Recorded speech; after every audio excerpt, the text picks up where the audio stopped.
آج ہمارے پاس ایک بہت ہی دلچسپ اور بظاہر سیدھی سادی کہانی ہے۔ جی بالکل۔ یہ ایک ٹرک ڈرائیور اور ایک نوجوان کے ایک غیر متوقع سفر کے بارے میں ہے۔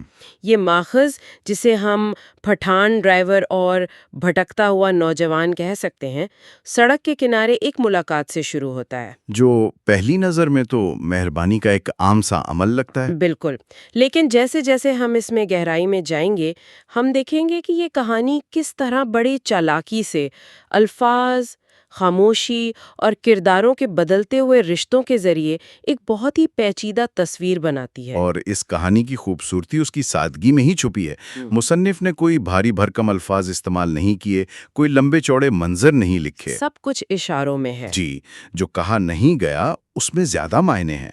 آج ہماری گفتگو کا مرکز یہی ہوگا کہ مصنف نے جان بوجھ کر جو خلا چھوڑے ہیں وہ کہانی کو کس طرح زیادہ طاقتور بناتے ہیں اور پڑھنے والے کو سوچنے پر مجبور کرتے ہیں۔ بالکل۔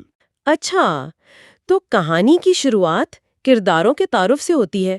ایک 53-54 سال کا ٹرک ڈرائیور، جی، جسے بہت ہی خوبصورت آدمی کہا گیا ہے۔ جی، جس کی بڑی بڑی مونچھیں ہیں اور سر سے تھوڑا گنجا ہے، اور دوسری طرف ایک 20 سال کا نوجوان، جسے بھی خوبصورت کہا گیا ہے۔ ہاں، مجھے یہ بات بڑی دلچسپ لگی کہ عمر کے اتنے فرق کے باوجود مصنف نے دونوں کے لیے ایک ہی لفظ استعمال کیا ہے۔ یہ ایک بہت اہم نکتہ ہے۔ مصنف شروع سے ہی ایک غیر متوقع برابری قائم کر رہا ہے۔ اچھا۔ عام طور پر ایسی کہانیوں میں عمر اور تجربے کو طاقت کی علامت کے طور پر دکھایا جاتا ہے، لیکن یہاں خوبصورتی کا مشترکہ وصف ان دونوں کو ایک ہی سطح پر لے آتا ہے۔ تو یہ صرف جسمانی تفصیل نہیں ہے؟ نہیں، بالکل نہیں۔ یہ جسمانی تفصیل سے زیادہ ایک اشارہ ہے کہ ان دونوں میں کچھ مشترک ہے۔ صحیح۔ اس کے علاوہ کہانی میں ڈرائیور کی شناخت پٹھان کے طور پر بتائی گئی ہے۔ یہ بھی خاص انتخاب ہے نا؟ ہاں، اس پر میں بھی سوچ رہی تھی۔ مصنف صرف ٹرک ڈرائیور بھی تو کہہ سکتا تھا۔ جی۔ پٹھان کا لفظ استعمال کرنے کے پیچھے کیا مقصد ہو سکتا ہے؟ کیا یہ ایک مخصوص ثقافتی پس منظر یا کوئی روایتی امیج، جیسے مردانگی یا سادگی؟ ہاں، اسی کو ذہن میں لانے کے لیے ہے، جسے کہانی بعد میں شاید چیلنج کرے؟ ہو سکتا ہے۔ یہ ایک طرح کا نیریٹو شارٹ کٹ ہو سکتا ہے جس سے پڑھنے والے کے ذہن میں فوراً ایک تصویر بن جائے۔ لیکن اصل کمال یہ ہے کہ کہانی اس شناخت کو کسی دقیانوسی انجام تک نہیں لے جاتی۔ ڈرائیور کا پہلا جملہ بہت روایتی اور مشفقانہ ہے۔ وہ نوجوان کو بیٹا کہہ کر بلاتا ہے، بیٹا آپ کہاں جانا ہے؟ بالکل۔ یہ ایک پدرسری، ایک حفاظتی کردار کی طرح لگتا ہے جو ایک بزرگ ایک نوجوان کے لیے ادا کرتا ہے۔ لیکن جیسے ہی وہ ٹرک میں بیٹھتے ہیں، یہ باپ بیٹے والا ماحول فوراً بدلنا شروع ہو جاتا ہے نا؟ فوراً۔ کہانی بتاتی ہے کہ ڈرائیور اس معصوم لڑکے کے ساتھ رومانس بھری باتیں شروع کر دیتا ہے۔ اور پھر وہ جملہ آتا ہے جو میرے خیال میں پوری کہانی کا محور ہے۔ کون سا؟ جو لڑکے کو بھی اچھی لگتی ہیں۔ بالکل، یہ ایک جملہ کہانی کو یک طرفہ معاملے سے نکال کر باہمی تعلق میں بدل دیتا ہے۔ بالکل۔ مصنف یہاں پر کوئی ابہام نہیں چھوڑنا چاہتا تھا۔ اگر یہ جملہ نہ ہوتا تو ہم اس سارے واقعے کو استحصال کے طور پر دیکھ سکتے تھے۔ صحیح۔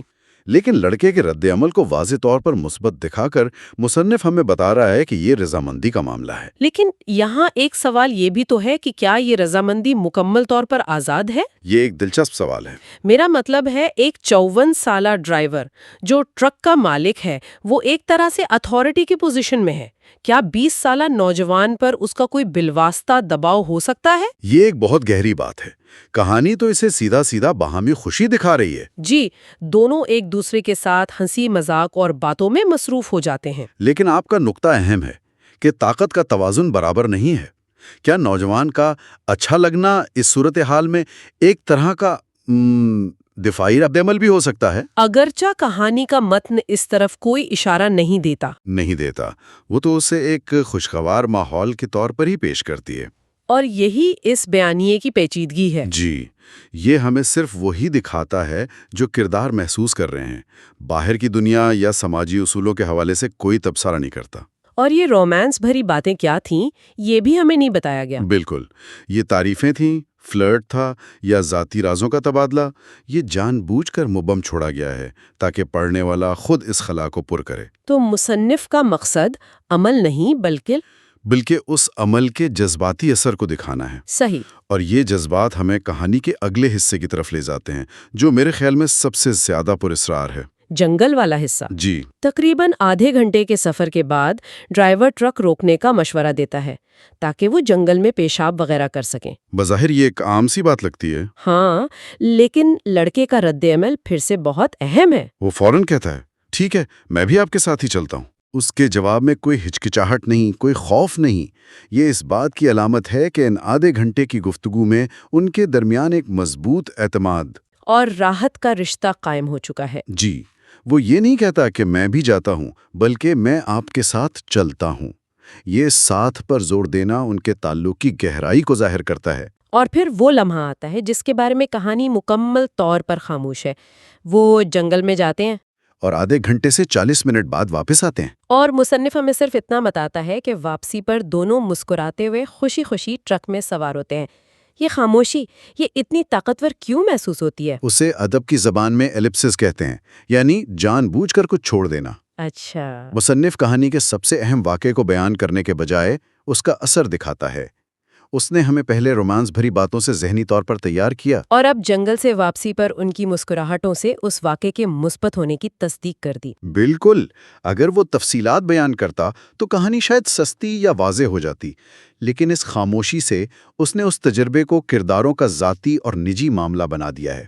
تو مطلب یہ کہ اصل کہانی اس 40 منٹ میں نہیں، بلکہ اس سے پہلے کی گفتگو اور اس کے بعد کی خوشی میں ہے۔ جی بالکل۔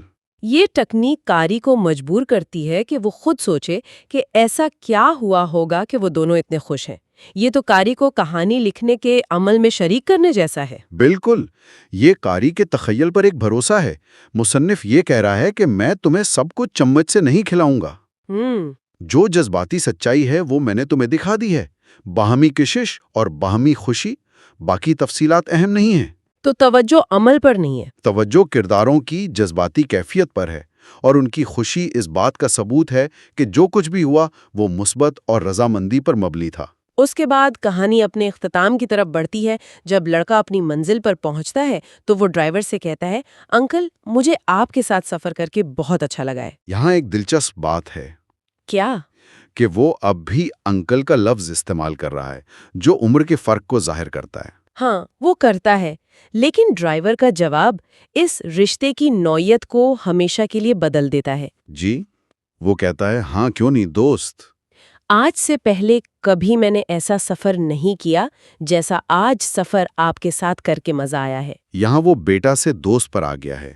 یہ صرف الفاظ کی تبدیلی نہیں ہے۔ نہیں، یہ پورے رشتے کی تعریف نو ہے۔ میں اسی پر آ رہی تھی۔ یہ ایک زبردست تبدیلی ہے نا؟ بیٹا ایک غیر مساوی پدرسری رشتے کی علامت تھا، جہاں ایک دینے والا ہے اور ایک لینے والا۔ اور دوست برابری کی علامت ہے۔ بالکل۔ یہ اس بات کا اعتراف ہے کہ جنگل میں جو کچھ بھی ہوا، اس نے ان کے درمیان عمر اور حیثیت کے فرق کو مٹا دیا ہے۔ اب وہ برابر کے شریک ہیں۔ یہ اس کہانی کا جذباتی عروج ہے۔ جی بالکل۔ ڈرائیور اس لفظ کے ذریعے اس تجربے کو تسلیم کر رہا ہے اور لڑکے کو ایک برابر کا ساتھی مان رہا ہے۔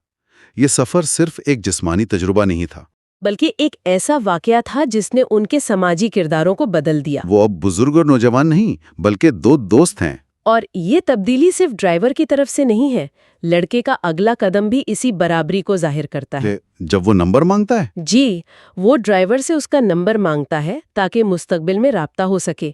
یہ پہل لڑکے کی طرف سے آتی ہے، جو ایک بار پھر اس کی فعال شرکت اور اس تعلق کو جاری رکھنے کی خواہش کو ظاہر کرتی ہے۔ بالکل، وہ اب ایک بچہ نہیں رہا جو مدد قبول کر رہا تھا، بلکہ ایک برابر کا ساتھی ہے جو اس رشتے کو آگے بڑھانا چاہتا ہے۔ اور ڈرائیور کا جواب بھی اتنا ہی پرجوش ہے۔ وہ کہتا ہے، کیوں نہیں دوست، میں تو چاہتا ہوں کہ آپ سے ملاقات ہوتی رہے۔ تو یہ صرف اجازت نہیں ہے، نہیں، یہ ایک شدید خواہش کا اظہار ہے۔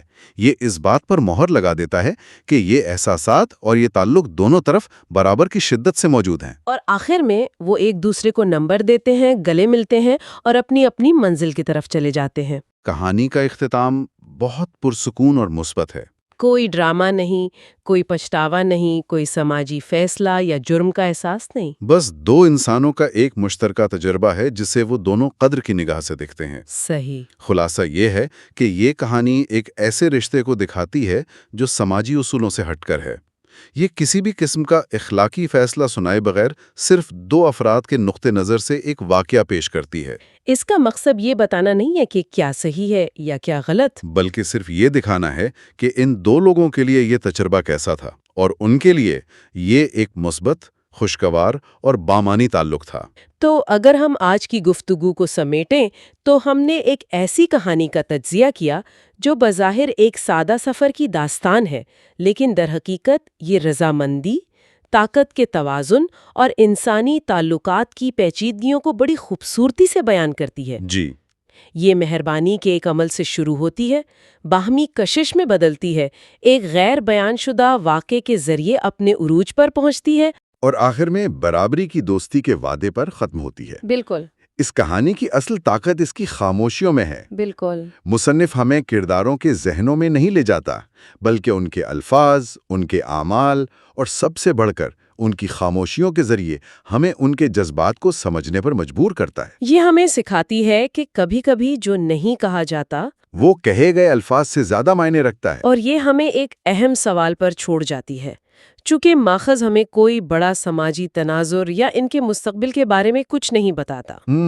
یہ سوچنے کی بات ہے کہ کسی کہانی کے معنی اس بنیاد پر کیسے بدلتے ہیں کہ مصنف جان بوجھ کر کیا چیزیں چھوڑ دیتا ہے، اور کسی ایسے واقعے کو جو سماجی طور پر متنازع ہو سکتا ہے، مکمل طور پر پازیٹیو اور باہمی احساسات کے آئینے میں بغیر کسی بیرونی کشمکش کے پیش کرنے کا بیانیہ پر کیا اثر ہوتا ہے۔ یہ قاری کو آرام دیتا ہے یا اسے مزید بے چین کرتا ہے؟